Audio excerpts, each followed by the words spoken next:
Okay, let's get started. Good morning, good afternoon, everyone. Thank you for joining this webinar. Today we're going to be hearing about the history of critical resistance conferences and conferences as foundational strategy for building the movement to abolish the prison industrial complex. And my name is Jess Haney. I'm on staff at Critical Resistance, and I'm happy to host you all for this donor webinar today. And just some basics, you will be, the settings are automatically on mute, so please keep your audio on mute during the presentations. We'll open it up for Q&A in about an hour, and then you can unmute yourself to ask your question. This just helps us keep the audio clear for listening to later and now. And this video will also be available online on our donor webinar page afterwards. So if you're inspired or curious and want to listen to it again or share it with someone, that's where you can find it next week. So without further ado, thank you all for being here. Thank you for supporting CR and keeping us grassroots funded. I'm going to pass it over to Ruthie Wilson Gilmore to open us up. Thank you, Ruthie. Okay, thank you, Jess, and thank you all for being here this morning, this afternoon, or in our case, this evening.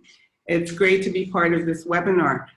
So I thought I would talk a few minutes about the whole way that conferences have played a central role in revolutionary organizing and activity throughout the last couple of centuries. And I'm going to do this in 4 minutes, so don't be daunted. So one of the kind of principal ways that we find ourselves together when we're not getting together virtually as we are via Zoom is in spaces of convergence. So spaces of convergence actually have different characteristics. They're the ones that are actual material space, like a crossroads or a city or a ship or a market. Those can be places of convergence where people come together, perhaps to do one thing and find themselves doing something else. There are central places that are conceptual, such as the Third World or the African diaspora or abolition geography. And those are places that might not exist on particular territories, but they actually exist not only in people's minds, but in how people conduct their lives in order to make their lives better. There are central places that are institutional. So some of the key institutional central places of the last century or so have been or include the military, universities, and prisons. So those are kinds of central places where, again, people come together perhaps because they were compelled or desired to do one set of things, but they do something else as well. And finally, there are central places that are provisional or ad hoc, and conferences are exactly that kind of central place. So my friend and colleague and comrade, Vijay Prashad, has written so much it's impossible to keep up with him. But one of his terrific books is this one that I'm holding up, called The Darker Nations. It's about the making of the Third World. And as he says in the very outset of the book, in the preface, the Third World was not a place, it was a project. But of course it was a project that people were trying to realize in the change, in order to change how we live in the various places of the world. And the way he organizes this book, and I recommend it to everybody, it's just a beauty, is to go city by city throughout the world, not just the Third World, the whole world, and focus in on how revolutionaries who are fighting against colonialism and against racial capitalism converged, made ideas, developed ideas, and then pulled those ideas out from conferences in these cities into the places where they were fighting and struggling. So in then Darker Nations, what Prashad does is he brings these 4 aspects of central places that I laid out briefly together. There's the spatial aspect, which is the project of the third world, but also the city people met, whether it was Paris or Bandung or somewhere else, the conceptual central place, which is to say the third world project as it unfolded, the institutional places, the fact that so many people met each other in the context of fighting, for example, in the military, or in a provisional military, there's a guerrilla formation, in universities, in prisons, and so forth. And again, then the provisional space, or the ad hoc space, which was the many, many conferences that revolutionaries around the world brought together in order to consolidate and amplify the work of revolutionary activity. After the first Critical Resistance Conference that Dylan's going to talk to us about in a moment, the Critical Resistance organizers formed a publications committee to not just memorialize what we did in 1998 at the conference, but to think about the conference as one of these ad hoc central places in the great struggle to liberate the planet. And one of the pieces that we put in a book that was published by Social Justice was about conferences and about the centrality of conferences to the kind of work that we're trying to do. So today we're going to hear about some efforts by Critical Resistance in solidarity with abolitionist organizations and not yet abolitionist organizations to use conferences as a way of converging people's ideologies and energies and experiences and consciousness in order to build what Du Bois or Angela Y. Davis would call abolition in an abolitionist world, or what I call abolition geographies. So first we're going to hear from Dylan, and so I'll just turn it over to you, Dylan, and you're great, thank you. That was a brilliant introduction, as always. Thank you, Ruthie. And my job is to talk a little bit about CR 1998. I should preface everything I say that by kind of demystifying what it meant at that time to be part of the organizing collective. I saw myself, and I very much was an amateur, a rookie, and a student. I was a glorified envelope licker. I was an errand runner. During the conference, I helped shuttle things back and forth. I dealt with conflicts. And I was studying as I moved. I learned that was my real graduate school education, I have to say, was the 2 years I spent working on CR, learning from people like Ruthie, like Angela, like Dorsey Nunn, all these folks. So that's been instructive for me from, really it'll be instructive for me for the rest of my life. I entered this work as a student. I exited as a student. By this, I mean, I remain a student of all the movements, campaigns, organizations, contradictions that constituted critical resistance in 1998 and thereafter. So let me talk about a couple of things. The first thing is both basic, but not basic, because I think it was actually a radical maneuver. The first CR conference pushed legal advocacy, criminal justice policy, rights-based reform frameworks and labors, I think toward a pretty collective acknowledgement that the system was actually not broken, nor was it corrupt, but instead that it was actually working more or less as it was logically structured and politically intended to work. That was profound, and it clearly affected how people who had nothing to do with what we would now call abolitionist praxis entered what was a proto-abolitionist collective. There was a real kind of existential and political crisis for a number of people, but sharing that kind of conflict and misery, and there's a lot of frustration all the time from precisely the crowd of folks who had at that point literally spent their entire adult lives trying to fix a fucked up system. What they saw as being a corrupted and fixable system, realizing it actually was not that. The thing that moved me as a participant and student of everything that I was watching was kind of experiencing and hearing how it was that people talked about the targeted, gendered, racist incarceration and criminalization of poor, vulnerable Black and brown people as a systemic way to make state violence a solution to the wealth of post-industrial crises of racism, capitalism, et cetera, at the limits of post-Jim Crow civil rights struggle. It completely altered my whole paradigm of how to do political work. So that was one thing. That was one thing. Was it kind of gathered this sense? I would say not a sense, a sensibility that the system was not broken, that it was working as it was intended to work. The second thing I wanted to emphasize, because I think it's been a lasting contribution to kind of the larger political work of the world, was CR 1998 was I realized it was a public pedagogy. It was about circulating and popularizing an accessible critical rhetoric. It was about constructing, in a dynamic way now, constructing an analytical framework for the thing we were calling the prison industrial complex. People forget, I think, at times nowadays that at that time, prison industrial complex was still a relatively new phrase. It wasn't this kind of commonly using, and most importantly for me now, it meant something very different than the phrase mass incarceration, right? So I have a whole polemic about mass incarceration I won't get into, but this concept of prison industrial complex was deep and it was meaningful.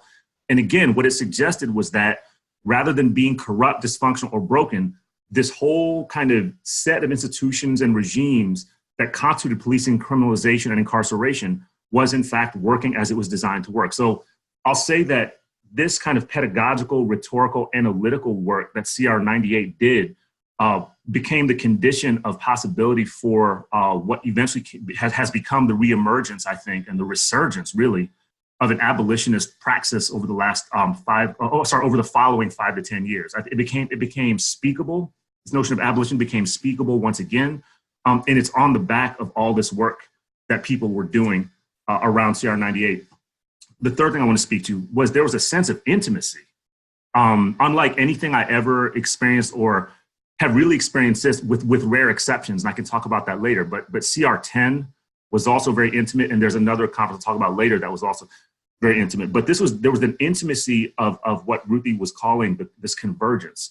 It was elders, it was survivors of all kinds, survivors of different forms of violence, particularly of carceral violence. I mean, there were people that were there, unacknowledged U.S. political prisoners, prisoners of war. There were young people, students. There were burned out nonprofit activists. There were faith and religious community folks. There were regular old people. There was homeless people. But there was an intimacy that constructed this environment that I think was part of the politics and the analysis. In other words, I don't say that as a kind of just as a feel good statement, but it did feel good, right? It felt good to be in the room with people who shared this intimacy with this, not just with the violence and the survival, but with this sense that we had to do something, that something had to be done, that this was a moment in which there was no option but to undertake perhaps more radical and more militantly radical thinking, maneuvers, and organizing. The fourth thing I'll say, this once again was another lesson to me during this period of time in the latter 90s, that the most radical shit going on was led by feminists, queer, and people of color. And usually they were all the above, right? So I was following the lead of feminist and queer leadership and in the presence of a cross-generation feminist and queer leadership. So I think CR 98 signified this kind of cross-generational practice and organizing practice that introduced a bunch of contradictions and debates. So don't get me wrong, I don't mean to romanticize it, but I do want to say that it demystified and it kind of, I think, departed from some of the really narrow depictions of how radical US-based organizing has worked, particularly if it's anti-racist, right? That is kind of masculinist, led by men, this grandstanding kind of bullshit like that. It wasn't like that at all. And it was instructive. And again, it changed how I thought it did pretty much everything. And the last thing I really feel obligated to emphasize in CR 98 was, and I don't think I appreciated it fully at the time, although I was deeply affected by it, but I've appreciated it in it's been 20 years. Can you believe that? So it's been 20 years since. The visibility, the foregrounding, the leadership, and by leadership, I don't just mean leadership by kind of example and iconic presence. I mean organizing leadership. I mean intellectual leadership of formerly incarcerated survivors of state violence. I'll never forget that folks that were there, and some currently incarcerated people at the time as well, folks that were there signified what it meant to be survivors and people still engaged in domestic war. And so it meant that this practice that became an abolitionist praxis necessarily engaged that group of folks, that they were front and center, and that they were some of the folks that were actually making it possible to think this way. And I'll stop there.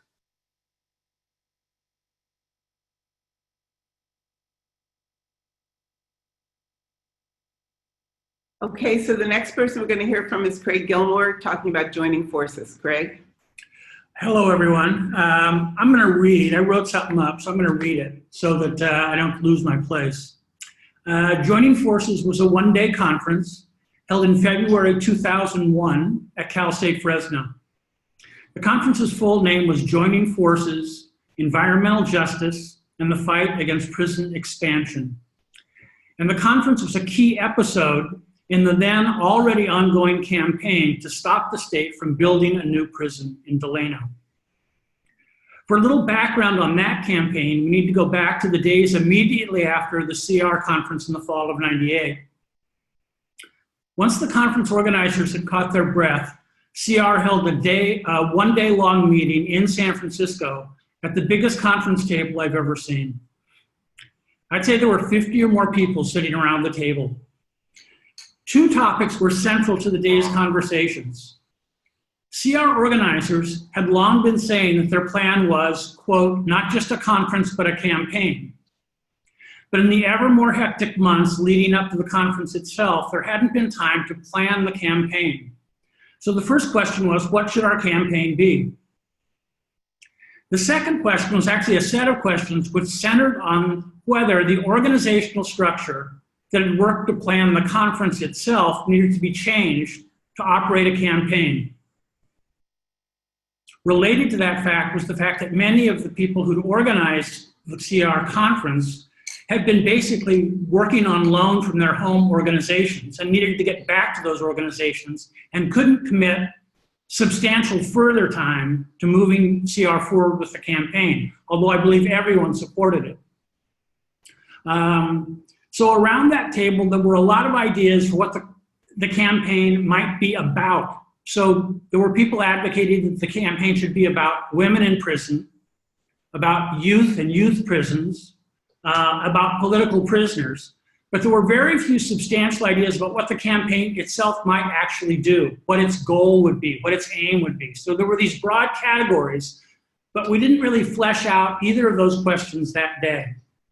Soon thereafter, however, Rose Braz was hired as campaign director in a half-time position, which later became a full-time position, and later the name, her title changed a number of times.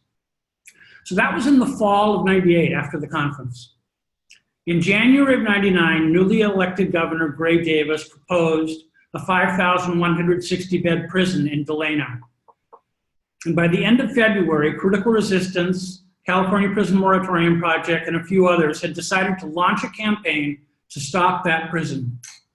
Ruthie's research had shown two key facts: that the Department of Corrections cited prisons only when the host town agreed, and that the host towns agreed because they anticipated economic benefits, which Ruthie discovered usually didn't materialize. So in short, towns were accepting prisons, sometimes even lobbying for prisons, based on false expectations the prison would bolster the struggling town. The state of California requires that the Department of Corrections follow the environmental review process, which meant there would have to be public meetings to talk about the impacts the prison would have on the town. We imagined we could use the environmental review process to publicize the negative impacts that prisons produce, to recruit local opposition to the proposed prisons, and stop the prison in the city of Delano itself. But we lacked a foothold in the San Joaquin Valley. For those of you who don't know Delano, it's in the southern San Joaquin Valley, a very rich agricultural area filled with very poor people. We called people, we drove around the valley, we met with a number of social justice organizations.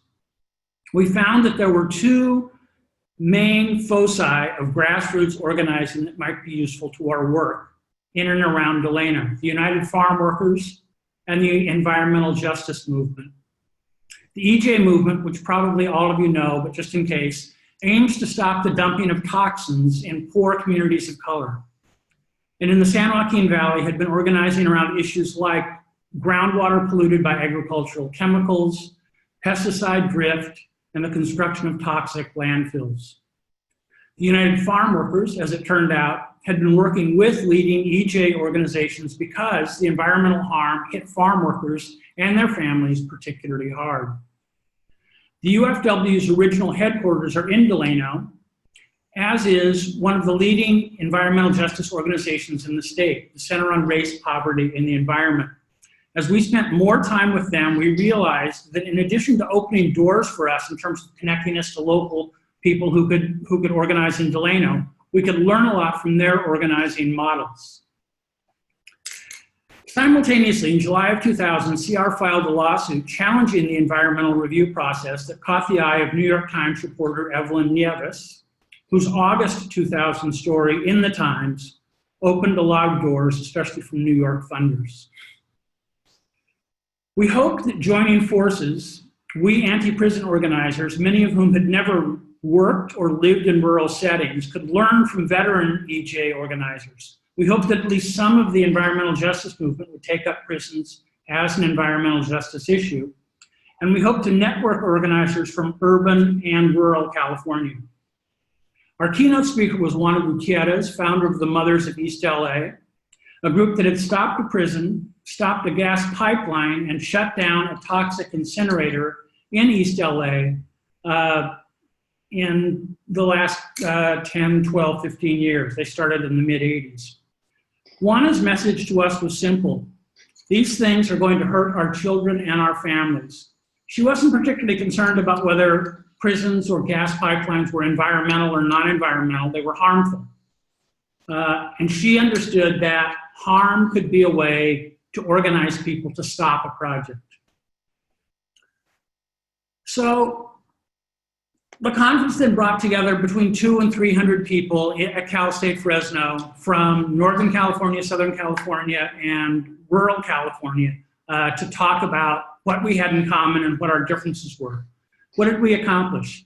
We learned that people with little to no English language skills and sometimes lacking legal status in the country could fight successfully to stop a project. We learned that organizing around the question of harm without necessarily equating all harms or measuring one against the other allowed for an idea of a movement against prisons in the manner that Stuart Hall used to describe Gramsci's work. Hall wrote, social forces and movements in their diversity can be articulated into a set of strategic alliances. The multiple ways that prisons harm people allowed for multiple paths of entry to a movement against prisons, especially if we nurtured that diversity within the movement. We learned that urban and rural organizers had, and in fact, realized that they had multiple things in common and could join forces, something Ruthie later wrote about in greater detail in her Forgotten Places essay. The movement against the prison industrial complex, which in California was largely based in the Bay Area and had been somewhat insular or very insular, began to realize that in order to do the work we needed to do, we had to do it statewide, and that didn't mean just Los Angeles. It meant working in the Inland Empire, the San Joaquin Valley, and other rural parts of the state. When Delano 2 opened, it was the first time in 20 years that no prisons were under construction in California. The week before the opening, the Secretary of the CDC, Rod Hickman, said, quote, "The era of building prisons is essentially over." The CDC's inability to adjust to its post-growth period opened the door for the 2011 Supreme Court decision that the state couldn't build its way out of unconstitutional overcrowding and led to massive decarceration in the state. Thanks. Great. Thank you, Craig. Okay, so now we're going to move on. I think, Rachel, you're going to talk a little bit about CR East, and I'll jump in if you want me to. Okay. Okay? So I am pinch hitting on CR East, which I was a member of the steering committee for, but that means I do not have prepared remarks like Craig, nor do I have prepared remarks to talk about CR 10, so it's not just that I'm pinch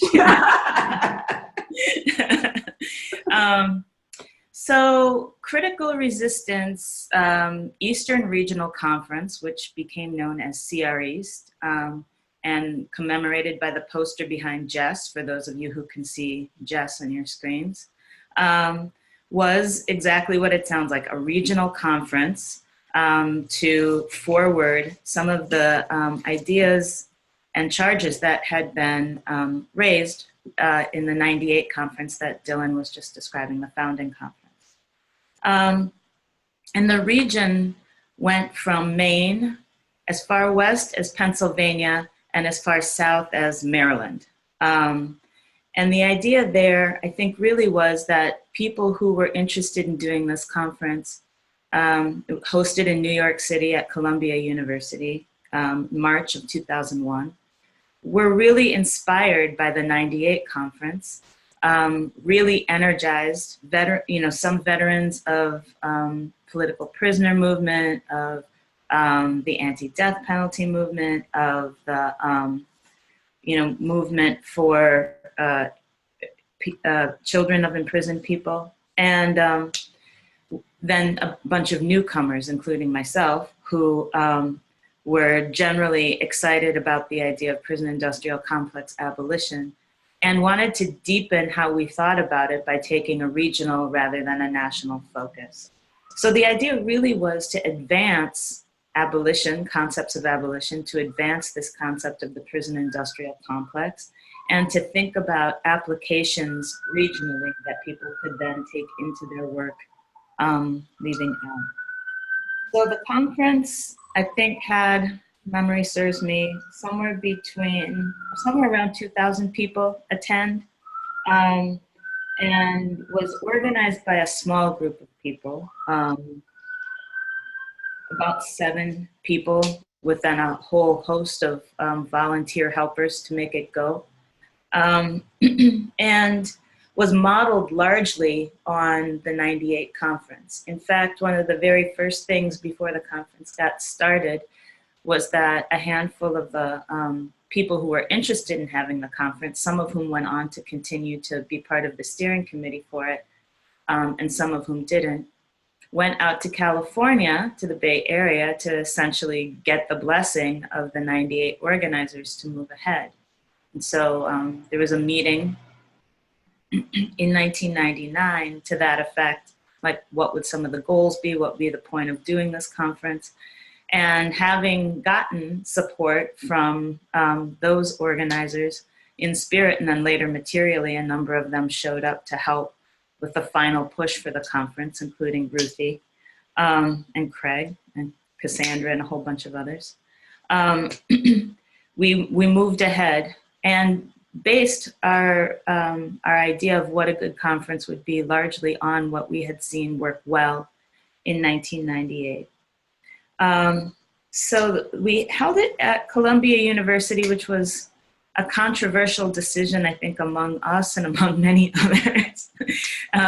In part, not only because of Columbia's ties to the CIA, but also because of its relationship with its neighbors up in Harlem and who attends the university, its elite status. But having it there made a world of difference, I have to say. Part of why we wound up there was that we had students from Columbia who were involved in the volunteer work for the planning, and they leveraged the entire law school for free for our planning. So we were able to have lots of space on campus. We were able to have what was then very high-tech space on campus. So this is like the very earliest days of email, let alone like video conferencing and that kind of thing. So we were able to have, essentially one of the first video conference things that I've heard of happened there. Somebody who couldn't come in person, we were able to have good quality phone for people who were imprisoned to be able to participate. And so I think the space of that institution also had some benefits. And we did a lot of work leading up to the conference to make sure that the neighbors felt welcome, that we were doing some of that bridge building in the neighborhood that the university typically did not do, so that we were being mindful of what kind of neighbors we were being while we were in the space. Couple other things that I think are interesting to raise about CR East are that, we were, I think, inspired to give it an East Coast flavor, which I'm not exactly sure if we achieved, but there were no big puppets, for instance. And we were almost snowed out, which I think definitely gives it a East Coast flair. The week before there was a major blizzard and we thought the conference might not happen. But we did try to, make sure that we were seeing people throughout the region leading up to the conference so that we could reflect some of the priorities that they would have in coming together. We hired a conference coordinator, Shayna Agate, to do some of that work, and some of the rest of us went too, and that was, going and visiting organizers up and down that region, going into prisons and talking to imprisoned people about what they would want to see, if it was possible for them to participate in some way. And, making sure that as the program got developed, that it did reflect those priorities. And one of the things that, I think we pushed pretty hard on from the steering committee was that we really took up the challenge of thinking about the prison industrial complex as it had been articulated in '98, and to push ourselves to think beyond prisons. So issues of policing and surveillance were, at the heart of how we thought about planning the program and how we thought about framing the weekend. Which is not to say that wasn't the case in '98, but it was a much more prison-focused conference, I think, than CR East was. And that we really, did take up the charge, as Dylan mentioned, of, following the leadership of feminist, queer, people of color, again, many, all in one unity there. And because we thought that was really important to try. We also tried to keep an intergenerational focus to it. And we're really, I think, purposeful in wanting to make sure that some of those things that we valued the most about '98 got carried ahead. Ruthie, I'm sure you want to add stuff. So what have I not said that you want to say? Good. Okay, can you hear me? Actually, the one small thing I want to add, and it builds right off your last point, is that one of the phrases we lifted up and really emphasized, and I actually recall Rachel being the first one to point this out, is that prison industrial complex should put the emphasis on the last word, which is the complex part. And that we think about how the complex radiates out into and then back from all kinds of relations that, again, have nothing to do specifically with the building that is a prison or with the harm that happens to people because they're put in the building that is the prison. And so some of what came back to us in thinking this way and organizing this way was, for example, farmers from upstate New York came to the conference to find out what they could do to stop prisons coming into their area because they want to be farmers. And they came to talk to us about how can we be farmers. And then that launched a whole set of projects up and down the state of New York. So those are some of the kinds of things that came out of CR East. It changed our thinking, as Rachel said, and it brought people together who had not even imagined, as was the case with joining forces, had not even imagined that they would ever go to a meeting that had prison in the title. Yeah, thanks for that, Ruthie. And I guess I should also say that wouldn't have been possible but for the work that CR had put in with its allies around joining forces. Because the people who had been working on that from Critical Resistance were, I think, deeply shaped by, working with environmental justice people, working with ranchers and farmers, and that really did reflect itself in how CR East came together. There was one other thing that I wanted to mention, which was that I don't know that, we had an endorsement to do this. This might have been a rogue move on the part of the conference planners, but I think we really were thinking particularly about how to seed work called Critical Resistance in the region, which I think my experience was a little bit different from '98, that the kind of charge was like, go forth and do critical resistance. It was unclear exactly how to do that. Some people, like a crew in New Haven, started a chapter. Some people did campaigns, like Craig was describing.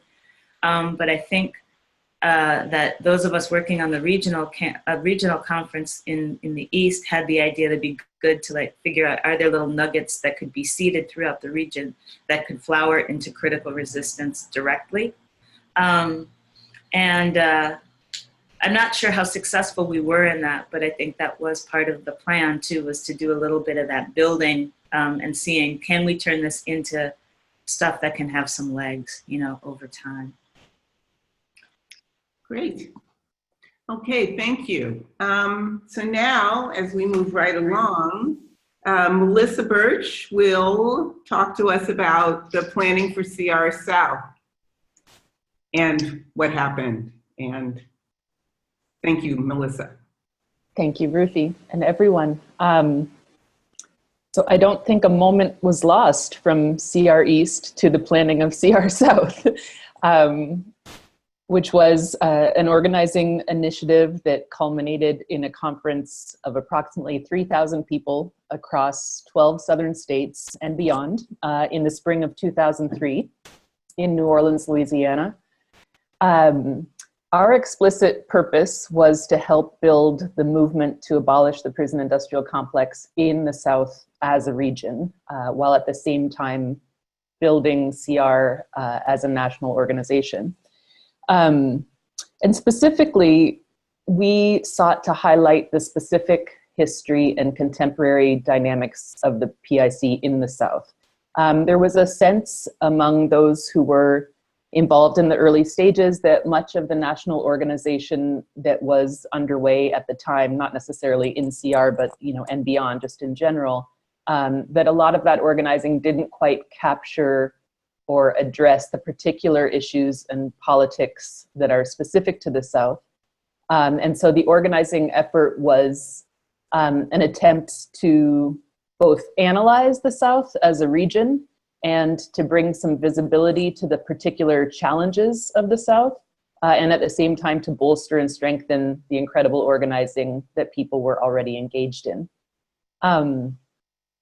So, I mean, when I say that we sought to build the Southern movement to abolish the PIC, I think it's important to emphasize that most of the people who we were organizing with did not use the term PIC, even at that time, or necessarily think about what they were experiencing and organizing around in those terms. The idea of vested interests in growing the use of policing and imprisonment that was unrelated to crime or public safety. Not that people weren't sort of aware that that was a thing, but that was not the analytic frame that they were working with. And so a big part of what the organizing was introducing the concept of the PIC and engaging in discussion with Southern organizers about the ways that this idea resonated with their own experiences and their own analysis. And in doing this, I would say that we were not only building a common language, but kind of the idea that although we were doing different kinds of work in different contexts and different states, that we were all kind of fighting a common something that was bigger than the particular Department of Corrections or the particular police force or the particular school system that people were organizing against locally. And at the same time, of course, we were introducing the politics of PIC abolition. Again, not a politics that most were aware of or had specifically embraced. I would say that this was really a time of openness. There was a sense of exploration and curiosity and kind of a real desire across the region, it seemed, to connect with others and build a sense of ourselves as something more than individual groups or even a network of groups. People really wanted to be part of something bigger. In terms of how we did it, the organizing itself was years in the making. I mean, it began with CR members from across the country, including the South about this desire and need to build both the organization and the movement in the Southern region. That culminated in an initial planning session at the Highlander Center in Tennessee, where representatives from Kentucky, Virginia, South Carolina, North Carolina, Tennessee, Mississippi, Louisiana, Georgia, Florida, and Alabama came together. And that's where the commitment was made to plan and organize the conference in New Orleans. I guess just a couple of strengths that I want to highlight. I think overall, maybe the biggest was just that we took our time. This was hands down the most deliberate, carefully organized, and diligently thought out initiative that I have ever been involved in or will ever be a part of. I think because we had this very specific purpose to uplift and strengthen the anti-PIC movement in the South, we thought very carefully about how every single aspect of the conference could uphold that, and how to ground the conference specifically within the legacy of Black and Indigenous Southern resistance and in that history. And so this was expressed sort of through every decision, from where to locate the conference. We spent months building relationships with community members and organizers in the Tremé neighborhood, where we eventually decided to host the conference across 7 different sites, including community centers, organizational spaces, churches, thinking about how to open the conference in a way that would set this tone. We spent a very long time thinking about the kind of images that we circulated, and made a really deliberate choice to move away from images of bars and cages and handcuffs and toward images representing a vision of abolition. So yeah, just lots of thinking about all details, big and small. And the second strength, I would say, was just in the organizing itself, which again had to do with taking our time. So we relied very little on email, for example. We called people on the phone regularly, and had long conversations, and then we traveled to meet with them in person. We hosted, I don't know how many workshops and teach-ins and discussion sessions all over the region. We went on tour multiple times, visiting with people in their own spaces and learning about the organizing that they were doing, and kind of building this shared analysis of the PIC and talking about abolition together. So a lot had been done, a lot of work had been done before people arrived at the conference, right?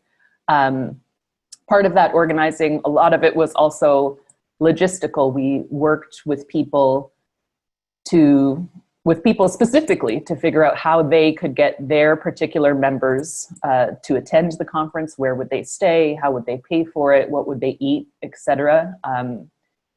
And we spent, I don't know how many dozens of hours researching low-cost food options, carpool coordination, seeking donations of free food. So a lot of effort was put into both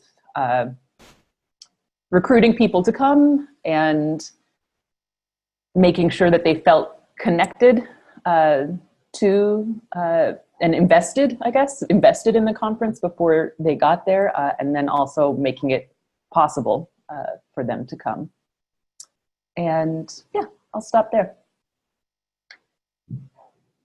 Great, Melissa, thank you. And I just want to lift up something that both Melissa and Rachel talked about, and Dylan gestured toward it, and it just bears repetition. And that is, each of these conferences in its own way was a result of a whole lot of preliminary work that included outreach and included going to meet with people. And we didn't achieve the level of detail and sophistication that Melissa just described in the CR South case, But we tried even in the run up to 98, as Dylan knows, we went on the road. There were kind of pre-meetings where people would sit around round tables and debate and discuss and try to come up with, what the vision should be, given that we had this phrase, prison industrial complex, that we'd gotten from Mike Davis, and this word abolition that we'd gotten pretty much straight out of Du Bois under the aegis of abolition democracy, to say, all right, what are we doing? And almost everyone said, we don't know what you're talking about, but we're excited that you're talking at all. And so it was a matter of constantly defining and redefining and describing and redescribing the work as we did the work, which seems to me to be what political work is, which is always defining and redefining and describing and redescribing it in the context of doing it. So thank you so much. And finally, I guess we're going back to Rachel to talk a bit about CR10, which was, sorry. All right, CR10 was the 10th anniversary conference for critical resistance that commemorated the 10 years since the 98 conference. And it was a doozy, I will say, no holds barred, it was a doozy. We had a planning committee, where I was saying CR East was a small steering committee and a big crew of volunteers. That is true of CR10, but our planning committee, our kind of core organizers, were nearly 100 people across the entire country, and then thousands of volunteers. And we had about 3,500 people show up to Oakland, California for that conference. And the goals of the conference, I think, were a little different from some of the previous ones that were kind of building. This one was a little bit more explicitly about assessing. It's like 10 years in, what is the state of the movement now? What have we won and lost as a result of trying these things over this period of time? And just to take a little bit of a temperature check of kind of where the movement was at and what people were doing. And I cannot say enough kind of how many people put in work. I'm sure people who are on this call right now put in work to make CR10 go. The other thing that I should say about CR East and CR10, is probably all of these conferences, is that everybody, I think their picture of what happened there is probably slightly different. My main memory of CR10 is moving chairs. I feel like I got up in the morning, I went to Laney College, I moved chairs out of that closet, I put chairs back in that closet. I feel like that's mostly what happened at CR10. But I know that many other things happened. So for instance, I know there were, thanks to Jess sharing this information with me, I know that there were 185 sessions at that conference over 2 days, 2 big plenaries, a party, 9 performances, 17 films, an art show and installations, info tables, and that we served, to Melissa's point about trying to, what some of the accommodations were to help people be able to be present. We served 9,750 free meals in the open air to anybody who wanted them, including conference participants. Supported travel for 250 people, also did carpools and subsidized housing and all of that, home shares and all of that stuff. The investment that people had in CR10, I think, is really remarkable. People really showed up and really wanted to do a lot of things, use this thing as a vehicle. And I think that is a good marker of what people thought was possible in this space. So, for instance, some of the people who were affiliated with the organizing put together pre-conferences. So they said, all of these people are going to be here. Let's meet up the day before the program starts and, dig in really deeply in the things that we care about the most. And those pre-conference people then made sure that their stuff was infused through the whole program. It wasn't just, we'll show up the day before, talk about our stuff, and then peace out. It was like, we want to do this and we want to keep the conversations going all weekend. So there was a pre-convening of Indigenous people to talk specifically about issues of Indigenous imprisonment, policing, and surveillance. And there was a pre-convening of people who were interested in talking about the intersections that I think started in some ways in the '98 conference between people who were fighting interpersonal and state violence and people who wanted to fight the prison industrial complex.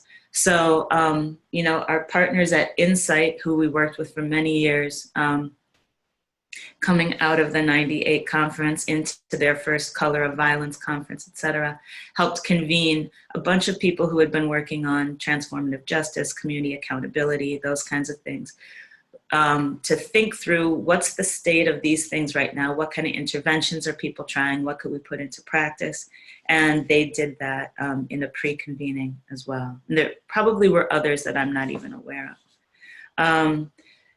But to kind of extend some of what Melissa was talking about, we learned a lot doing CR South, as she said, in the way that we decided to do CR South. And a lot of those lessons were transformative, I think, for how we thought about putting these kinds of convenings together. So we moved out of the university space and into the neighborhood space for CR10, as we had done for CR South. And we took up a lot of space. So we did a kind of a hybrid. We were at a community college, at Laney Community College, which is historically significant in Oakland here for its relationship with the Black Panther Party, among others. And also moved into churches and the Intertribal Friendship House and other school spaces around the neighborhood as well. We had a child care collective of people who do radical childcare across the country convene themselves to put together programming for kids that could be politically relevant. And they put together a performance at the end for the closing plenary that was rooted in what they had discussed and learned over the course of the weekend. There was a medical situation set up by some of our organizers that was politically grounded care for people who might need quiet space to go if they get overwhelmed by the content or the people or that kind of stuff. There was AA set up if people wanted to go to AA meetings. Just all kinds of stuff to make sure that the space reflected the politics. And to Melissa's point, the leading up work, the organizing leading up to the conference was also really, really as important in some ways as the conference itself. We spent, almost 2 years, easy a year and a half, leading up to CR10, hitting the road, talking to people, made 32 stops on a little kind of lead up tour to talk to organizers, all parts of the country. Did that same thing that we had started CR East, continue in CR South, which was talking to people about if you come together, what issues are on your mind? What do you really want to talk to people about? What do you want to learn? What do you want to get connected to? What would it take for you to show up and to have your people show up who you work with and be able to participate well, and then try to take in that information and integrate it as much as we're able to. We extended also the work of trying to visualize differently, how we wanted to communicate about the ideas of the conference. And we were lucky to work with a collective of artists, international collective of artists called Just Seeds, who created a portfolio for us that actually you can still see. I think if you go on their website,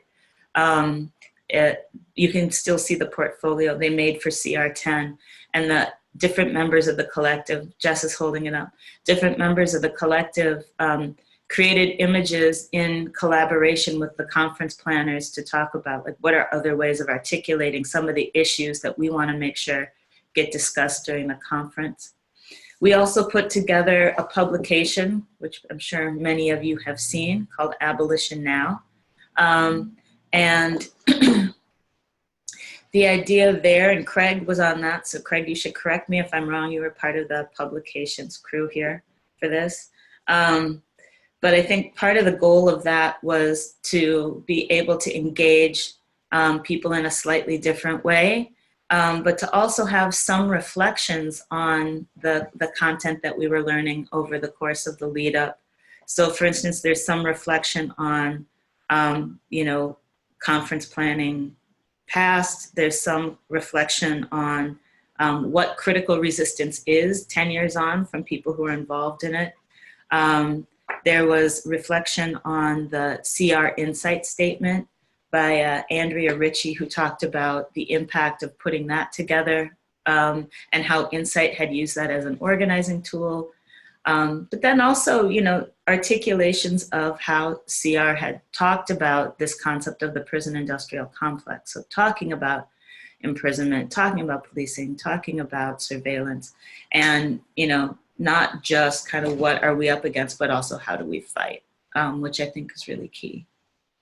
I think the other things to say about CR10 that are crucial for our reflections are that it took a lot of work. It took tons of energy, tons of time, tons of resources. Ari Wolfeiler, who was CR's development director at the time, raised double CR's operating budget for the year to be able to do this conference. And I raised that in part because, it wasn't without challenges putting this conference on. There was some local pushback from members in the Oakland chapter who thought it was too much work and too many resources to put into this big national thing, and that it was detracting from kind of fledgling campaign work that was happening in the chapter. In point of fact, it actually brought in additional money. It didn't take any money away from the operating expenses of the organization, but it definitely did take labor away. And I think as we move into thinking about the future, that's a thing to be mindful of. CR at that point was a different organization. It was a bigger organization, but it was also an organization that was still trying to get its legs in some ways and didn't have a lot of active organizing commitments. It had projects it was starting and those kinds of things, but wasn't as enmeshed in campaigns, ongoing campaigns, as my sense as the organization is today. And that might be up for debate, but I do think that being concerned about how to put labor into these big convenings that I think generate all kinds of great stuff and create really good opportunities, even as you're balancing out how do you not have the organization take a dip in its productivity and its ability to make its organizing commitments and its ability to move toward abolition of the prison industrial complex is something to kind of keep in mind too.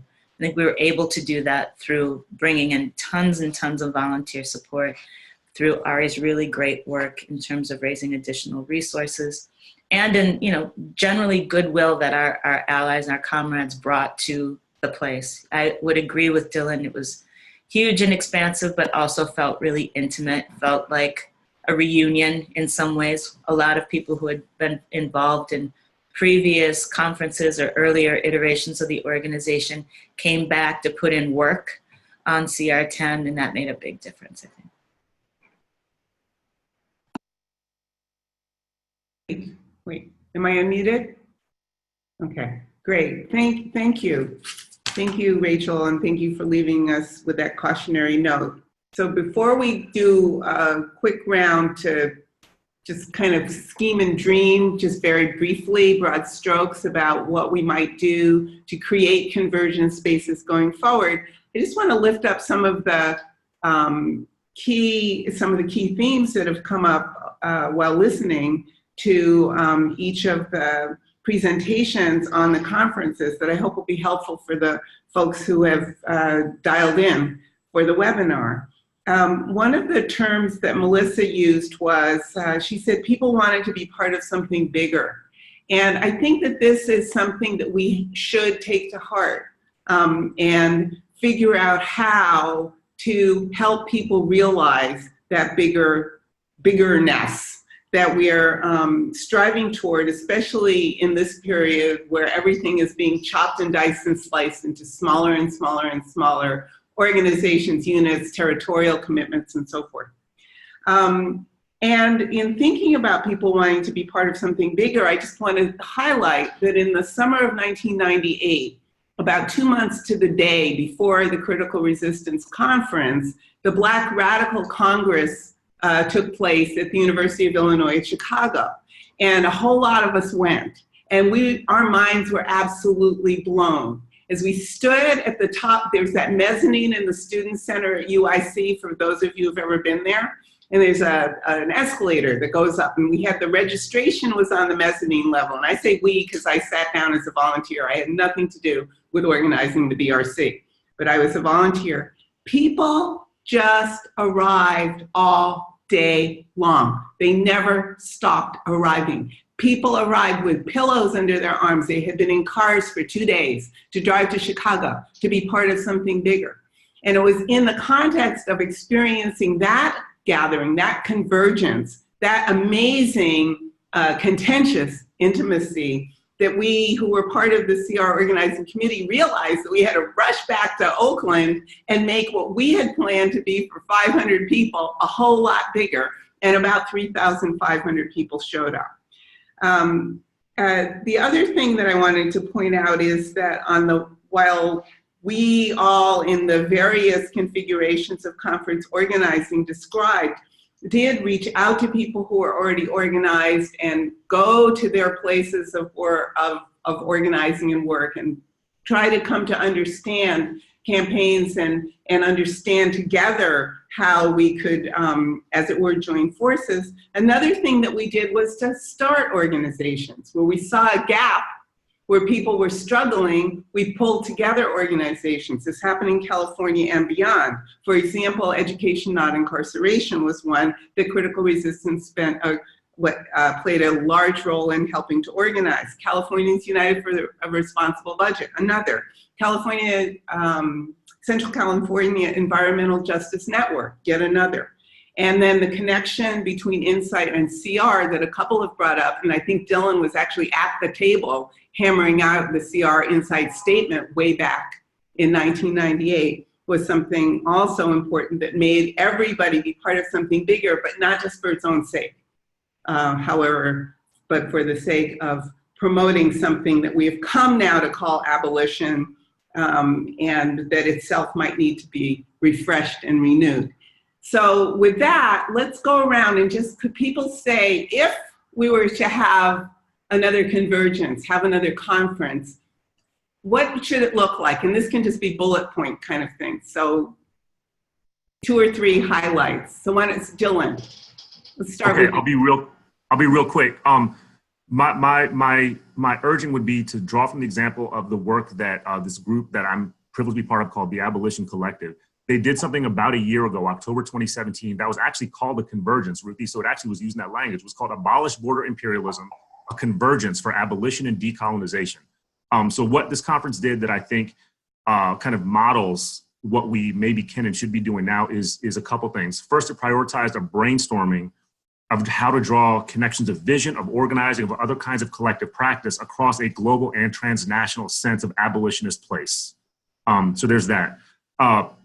It was committed to debate, and I think in that sense it reflected some of the best of what folks were just talking about with CR East and CR South.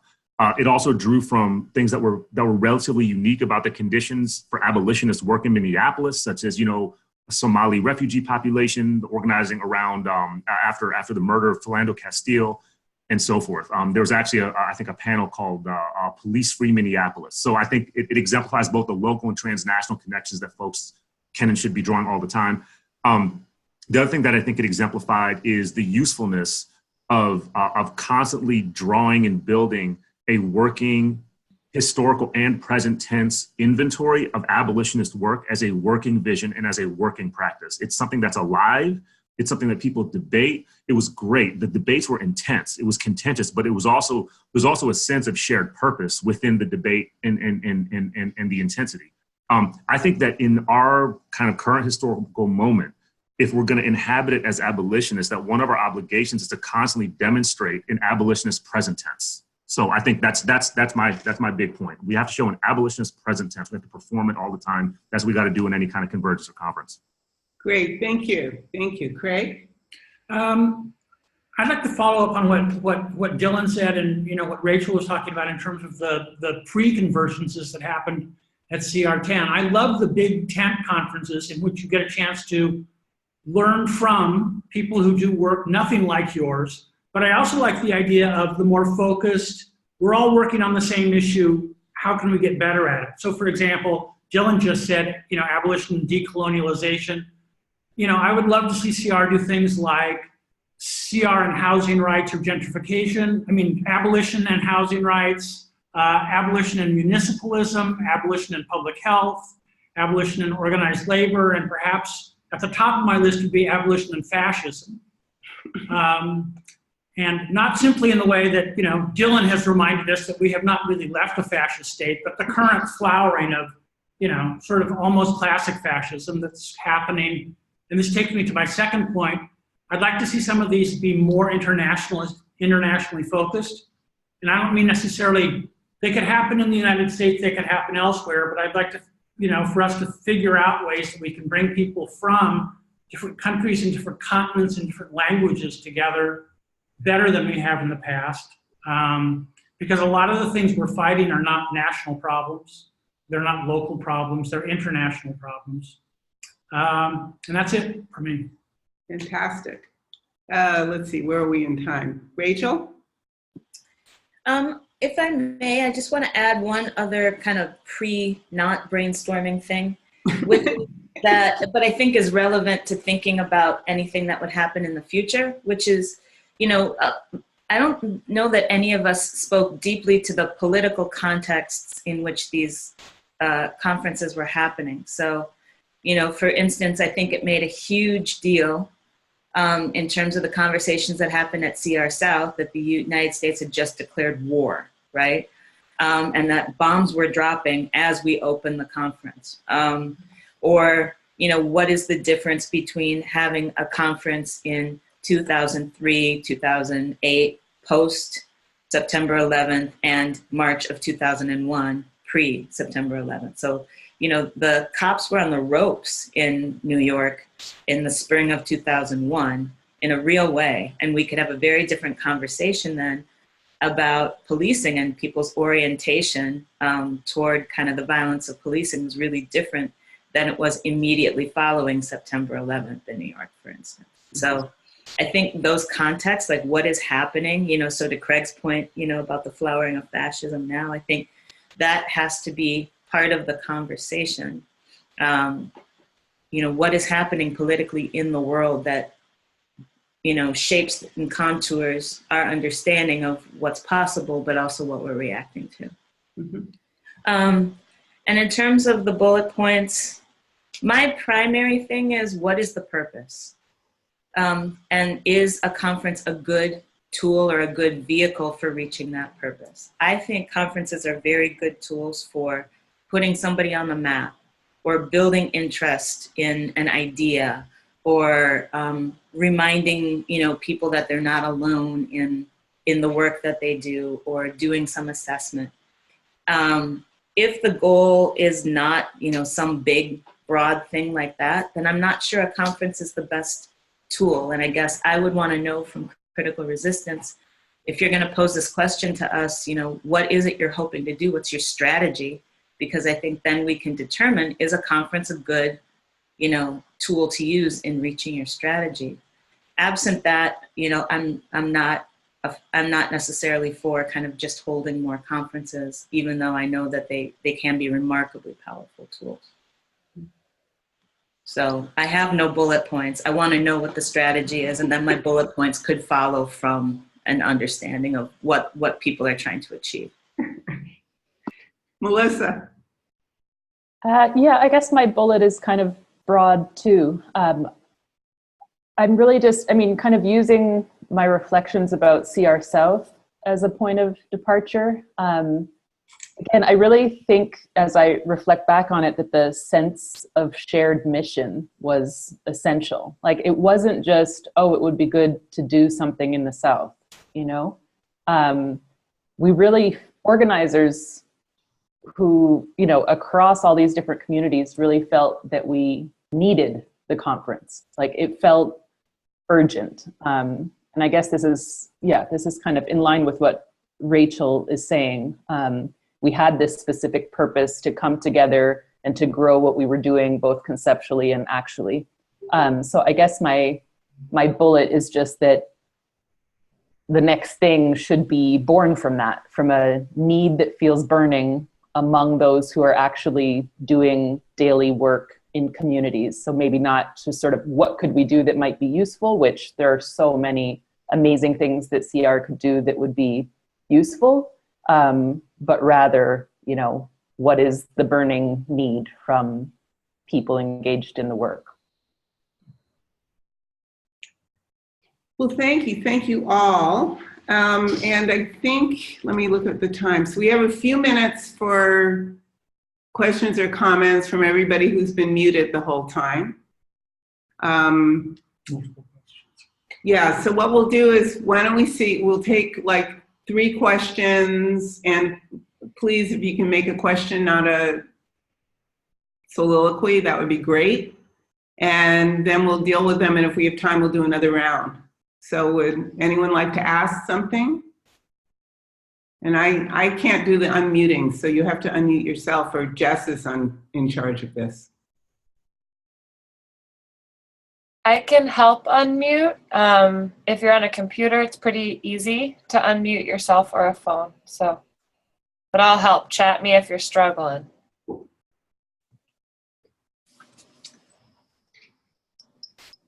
So are there any folks here who have a question, follow-up from any of the speakers? I know there's critical resistance members on here and many steady folks who've been around for a while.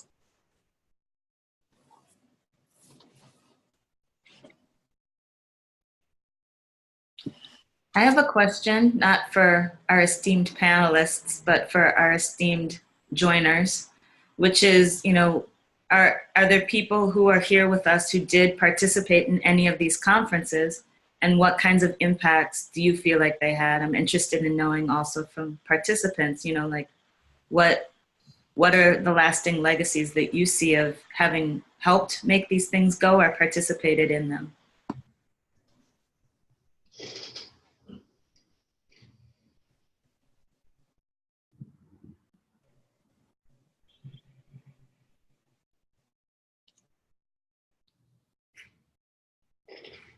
I think everybody's having their coffee. I have a question. It's about materials and tools. So at the CR anniversary event this weekend, Linda referenced, and some CR members had pre-printed the Prison Industrial Complex and the Global Economy brochure or pamphlet that Linda Evans and Eve Goldberg had written while Linda was inside. And that was put into every CR 98 conference folder that people got. And so I'm wondering, what are some other standout tools, readings, videos that conference folks shared with people, and why? And are there any of those that you still refer to or that we should recirculate, whether for current reasons or just for archival remembering of what the context was at the time and how the issues were framed? I have one for you. Around that time, and I don't remember, I think I found it in a bookstore somewhere, a used bookstore somewhere, a book that was published in the Bay Area by Chuna Sole from SF State called Schooling the Generations in the Politics of Prison. It was like a grassroots publication. I have probably one of, you know, probably a few hundred copies of it, but I would love it if we could reprint that thing. I circulate it. I've circulated all the time to students, fellow activists, colleagues and whatnot, but I love that publication a lot. And it's both archival, but it's also very present tense to me too.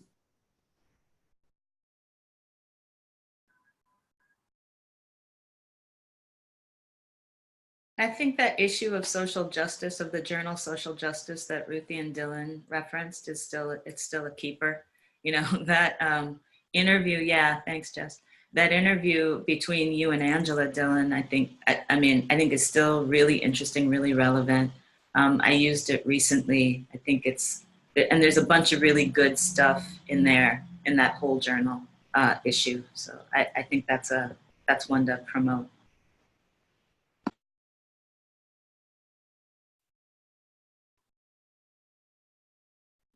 I guess I want to challenge the notion that the way we do political work depends on the tools that we make in advance of doing the political work. And I think rather that in doing the political work, all kinds of things happen, including that we make tools. And then we make the tools sometimes in a really kind of on-the-fly way that we hadn't expected, and then it happens and they work. Or we make a tool and it doesn't work. You know, we circulate it and nobody cares.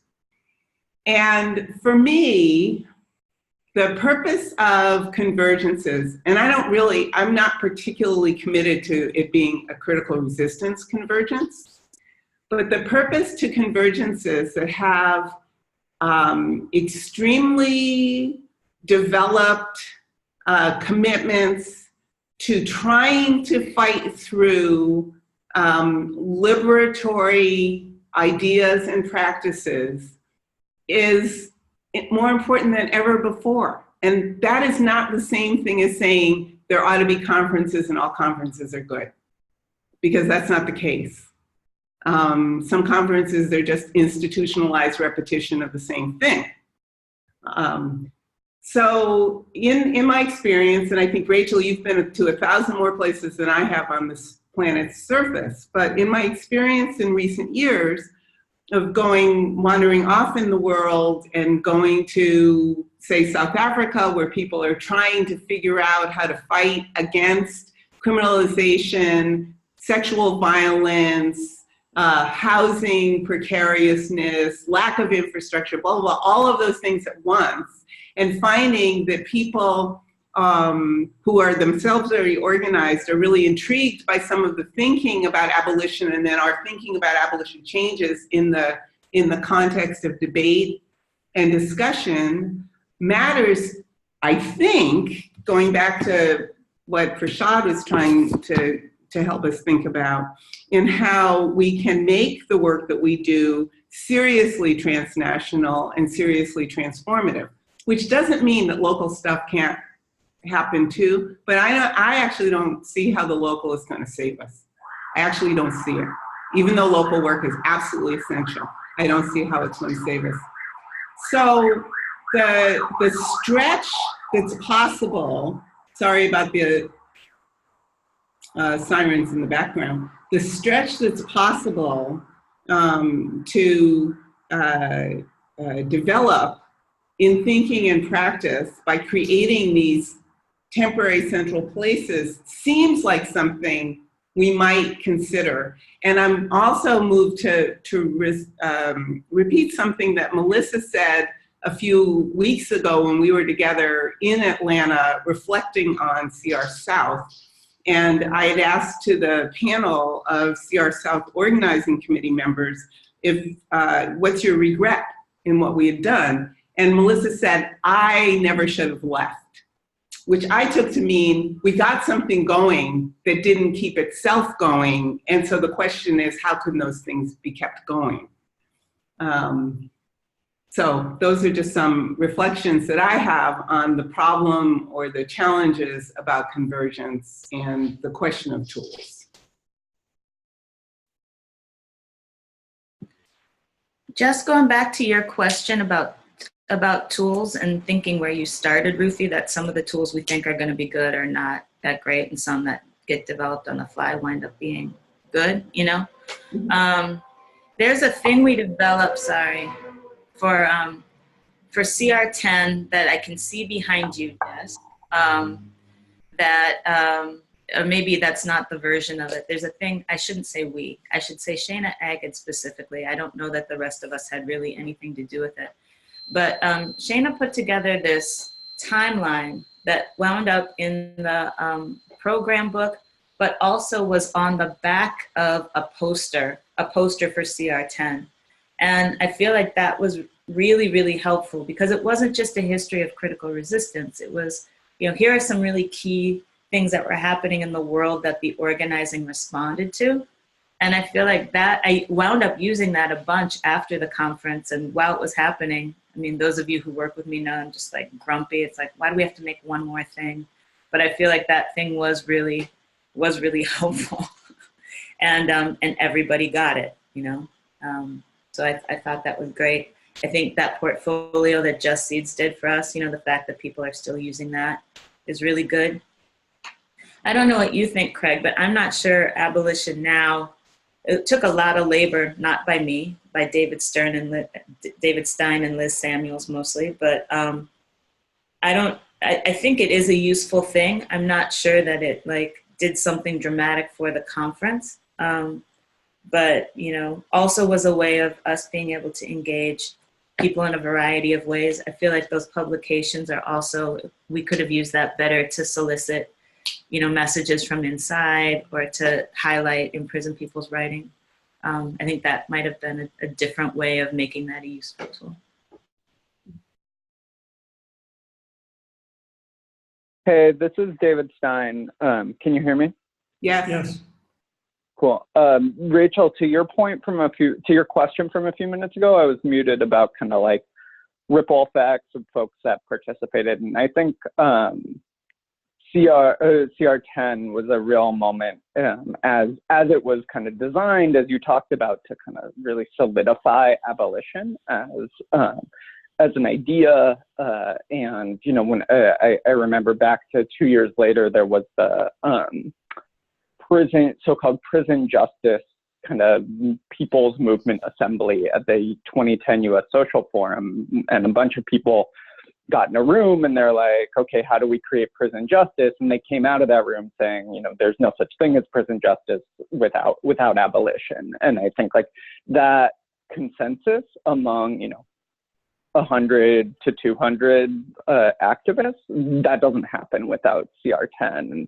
And sort of similarly, I just finished reading Barbara Ransby's new book on Black Lives Matter. And I think she makes really important points in the book, sort of similar to what Ruthie and other folks have said today, drawing on Ruthie and other folks, about how the '98 conference, both CR and the Black Radical Congress were really essential to the kind of Black Lives Matter cycle of struggle that we've seen over the past few years. And I think similarly, CR10 was as well in terms of solidifying abolition as a key demand, or to a certain extent like a litmus test for where certain Black Lives Matter affiliate groups might land on the political spectrum. And I know there's been some debate about what exactly abolition means in that context, but I still think the 2008 is a real turning point for that.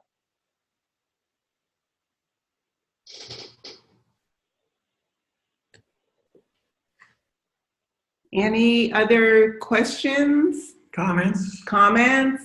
Observations? Concerns?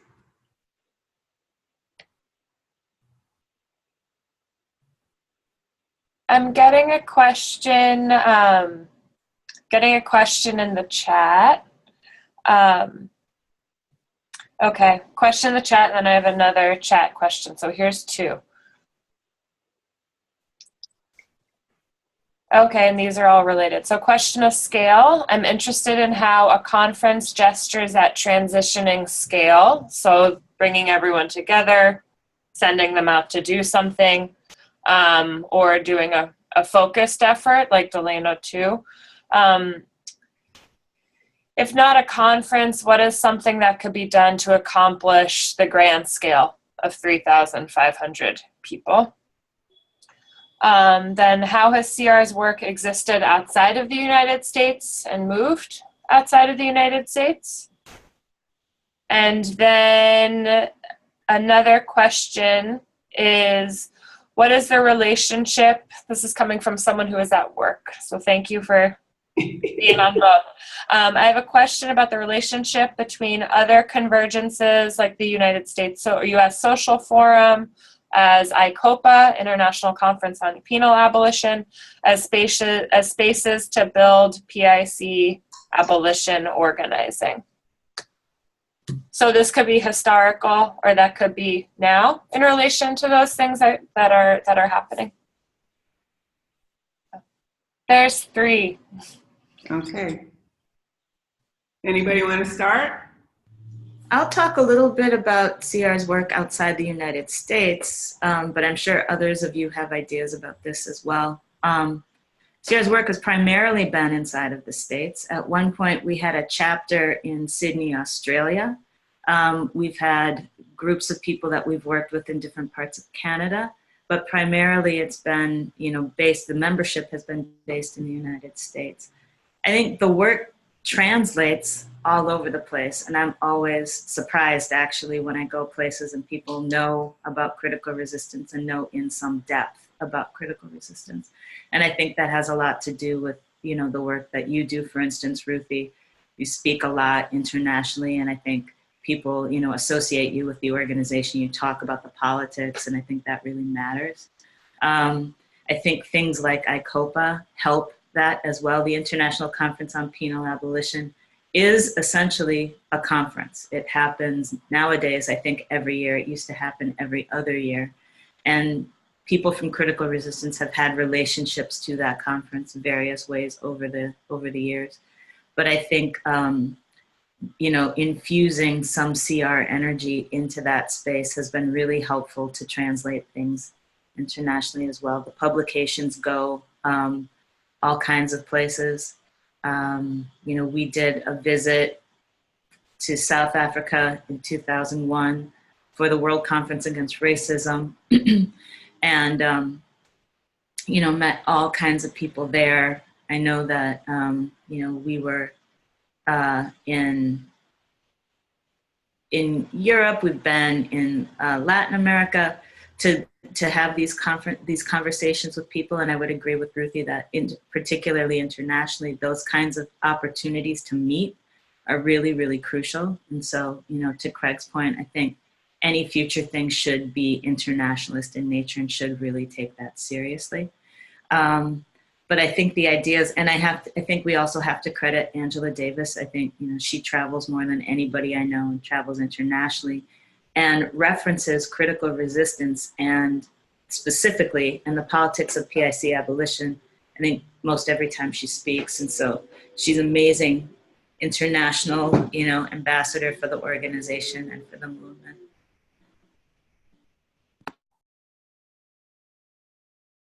Any other comments about, we have the questions about internationalism, and there was also the question of scale, which I'll say a few words about it. I'm not sure exactly what the questioner had in mind when thinking about scale, and there are a couple of different ways to think about it. One is to think about size and these, enormous, from our point of view, conferences of several thousand people and all the logistics and planning and thought that goes into that. That's one way of thinking scale. And another way of thinking scale is to think about, as it were, the sort of relevant ways that the order of power in a place, wherever that place is, can be tipped to make it do what we want. So that can be on the border, or it can be in Central California, it can be in South Africa, it can be between here and the UK, it doesn't matter. So those are two possibilities. When we were doing the campaign against Delano 2, even though the focus was laser on that prison in that small town, in that part of the state, we were organizing the entire state. And as one of our friends, the great Bridget Sarabi, said to us years ago, California is a country, and it is. I mean, it's like 35 million people. It's half the size of the UK. It's bigger than many countries on the planet.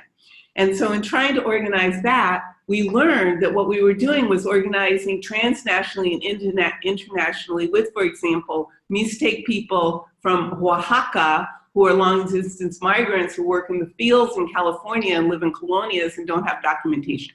That's an example of the kind of stretch that we had to put into our thinking and the care with which we had to do the work we were doing in order to organize to stop that one building from being built in that one town in California. So that's another way of thinking about scale. And I think both directions are absolutely important, trying to make things sometimes big, because sometimes people need to get together to freshen up their ideas in order to dream up new tools that might or might not be good. And another way is to think about the stretch across space and across and through polities so that we can think about how to rejig the order of power in order to get what we want and need. So that's my answer to the scale question.